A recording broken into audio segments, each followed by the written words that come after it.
कि कुत्ता अगर आपको काट ले तो क्या आप कुत्ते को काटेंगे? हम उनको काटेंगे नहीं, लेकिन डंडा मार के भगाने की ताकत रखते हैं। डंडा मार के भगाएंगे। अभी कोई नहीं है, 54 थे विधायक 2017 के अंदर मुसलमान, लेकिन मुजफ्फरनगर में दंगा होता है, कोई नहीं बोलता, खामोश रहते हैं, क्योंकि उनके मुंह पर समाजवादी का टेप लगा हुआ था।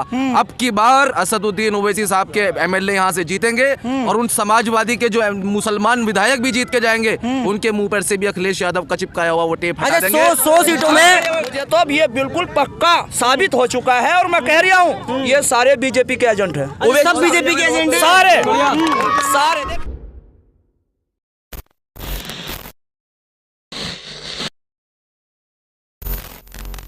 जनता सुनने के लिए तो जितनी आती है ना, उससे ज्यादा वोट देने के लिए आती है। ज्यादा वोट देने के लिए ये जनता जब सुनकर जाती है ना, अब उत्तर प्रदेश के अंदर कोई गांव ऐसा नहीं बचा जिस गांव में हम पहुंचे या संगठन का कोई भी आदमी पहुंचे, उसको 4 आदमियों से बात करते तो एक आदमी ओवैसी साहब का समर्थक मिलता है। उसकी वजह यह है जो लोग रैलियों में आते हैं वो यहाँ जो सुनकर जाते हैं वो जनता से वहाँ बहस करते हैं और जनता से प्रचार करते हैं। जो यहाँ एक आता है तो आप उसे 10 वोट में तब्दील समझे। बिहार बंगाल में तो जनता ने वोट किया नहीं, सुनने के लिए तो हजारों लोग आते थे। देखिए मेरी बात सुनिए, मेरी बताने आप बार बार यही बात करो जहाँ बिहार बार बार यही बोलते हैं ना कि जनता वोट देगी, वोट मिलते नहीं है। आपको बताऊं, आपको बता दें, उत्तर प्रदेश में पिछले 2017 के चुनाव में 37 सीटों पे चुनाव लड़े थे। कितनी सीटों पे? 38 सीटों पे चुनाव लड़े थे, जिसमें कि 38 सीटों पे चुनाव लड़े थे, इसमें 37 सीटों पर जमानत बचाना मुश्किल हो गया था, जमानत बची ही नहीं थी। हम पहली बार चुनाव लड़े थे 12 में और 17 तक यूं है उत्तर प्रदेश के अंदर अखिलेश जी की सरकार चली और 300 कुछ सीट लेकर गठबंधन के साथ भाजपा प्रचंड बहुमत में आ गई और अखिलेश जी का पता नहीं चला, तो सरकार चला कर गए थे। हमने तो सरकार का नाम निशान कुछ भी नहीं रखा था, हमने तो ये कहा था चुनाव लड़ेंगे। जमानत जब हुई थी 35 सीटों पर, 37 सीटों पर, इस बार क्या बचा पाएंगे? क्या इस बार बचा नहीं पाएंगे। 100 का ऐलान किया है और ज्यादा का है तो ज्यादा पे चुनाव लड़ने। जमानत नहीं, जमानतें औरों की जब्त होंगी और हम विधायक बनाएंगे अपनी पार्टी के। क्या अखिलेश यादव भी बोलते हैं कि हम भी सरकार लेके आएंगे, आप बोल रहे हैं सबकी जमानतें सब करा देंगे हम। अखिलेश यादव का सपना आपका सपना रह जाएगा। वो जो छोटे छोटे दलों को मिला के ये सोच रहे हैं ना, किसी का 1.5% और 2% कि मैं सरकार बना लूंगा, आप मुकालते में ना। अखिलेश जी जिला पंचायत के चुनाव हुए, जो तुम्हें बीजेपी को हरा रहे हैं ना, वहाँ बॉर्डर पे बैठे हुए उन्हीं के लोगों ने जिला पंचायत में भाजपा का समर्थन किया है। आप जिसकी बात कर रहे हैं ना, वही लोग अखिलेश यादव को समर्थन देने के लिए जा रहे हैं। राजभर आपकी पार्टी को छोड़ के सुनिए समर्थन देना अलग बात है। जब गांव में पंचायत हो ना कोई मामले को लेकर, तो हूँ सबसे कहना कौन कौन चलेगा भाई, कल को डीएम के यहाँ मिलने चला तो सारे हाथ उठा दें, और जब अगले दिन चलने के लिए हो तो आदमी रह जा 20, और जब चलने को कहना चलो तो आदमी रह जा 10। यही वो समर्थन देने वाले हैं, बाकी कुछ नहीं है। कोरा धोखा अखिलेश जी को दिया जा रहा है। राजभर जी क्या है, 2 जिलों के आदमी है, ये तो हमारे ओवैसी साहब का दिल बड़ा है, वो सारे छोटे लोगों को अपने साथ लगा कर चल रहे हैं, और हम उस ऊपर वाले से दुआ करते हैं ऐसा नेता सबको बना कि जिनको कोई पूछ नहीं रहता, ओवैसी जी आपको मंच पर बुलाते हैं। ये वाली थ्योरी कहीं आपके साथ नहीं हो जाए। ये जो थ्योरी आपने बताई है कि 10 आदमी होते हैं, 20 आदमी होते हैं और एंड में 2 ही रह जाते हैं, तो ये थ्योरी आपके साथ भी तो हो सकती है। हमारे साथ बताइए तो कि ओवैसी साहब के अभी तो भीड़ मैंने कहा सुनिए, हमारे साथ यूं नहीं होने की, क्योंकि हम धोखा नहीं देते।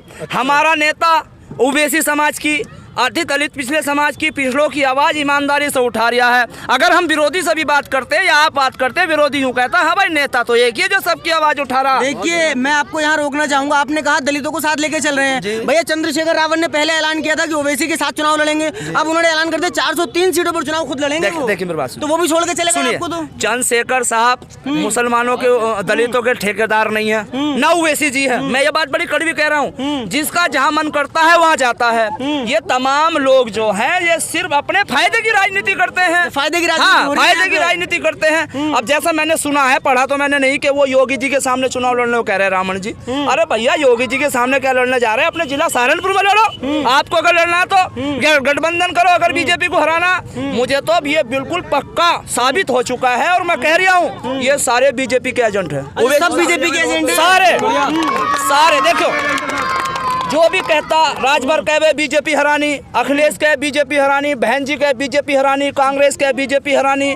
जब तुम्हें सबको बीजेपी हरानी और हम भी कह रहे हैं बीजेपी हरानी, तो तुम ओवैसी साहब को गठबंधन में कौन नहीं लेता? आप तो लगातार अखिलेश यादव को टारगेट करते हैं। आप कहाँ बोलते हैं बीजेपी हरानी है? आप तो उत्तर प्रदेश में अखिलेश को टारगेट करते हैं। कर रहे हैं टारगेट हम लगातार आपके बयानों में सुना, जनता बोलती है कि उत्तर प्रदेश में साइकिल से हमारी टक्कर है। नहीं, हमारी टक्कर साइकिल से किससे? हमारी बीजेपी से बीजेपी से हमारी टक्कर। धोखे मत किया। तो योगी जी ने क्या किया उत्तर प्रदेश में? कोई काम किया है? योगी जी ना काम तो बहुत करे। जिसका बेटा पुलिस की सुरक्षा में मर जा उसे बुलामा है, उसे 10 लाख का लालच दे या दबाव दे मुकदमे का, उसके बयान बदलवा दे। आप कासगंज तो नहीं जा रहे हैं? कासगंज नहीं, मैं एक बात कह रही हूँ, ऐसा हो रहा है। कासगंज का मतलब रह गया, अगर कोई हिंदू मरता है तो उसको 51 लाख रुपए, अगर कोई मुसलमान मरता तो उसके 2 नाम की जो उसकी जो सहायता भी नहीं होती। योगी जी ने इतना काम किया है, योगी जी ने इतना काम किया है कि मंदिर के नाम पर लूट मचाई, गाय के नाम पर लूट मचाई, गंगा के नाम पर लूट मचाई। अगर कोई मेरी बात सुन रहा हो तो नोट कर लेना, RTI से निकलवा लेना। 3650 करोड़ का घोटाला उत्तर प्रदेश में गाय के नाम पर, गंगा के नाम पर हुआ है। गंगा कहीं सफा नहीं हुई। आप मेरे भाई बुजुर्गों दोस्तों याद रखना, 22 के चुनाव में पता चल जाएगा इन सबको।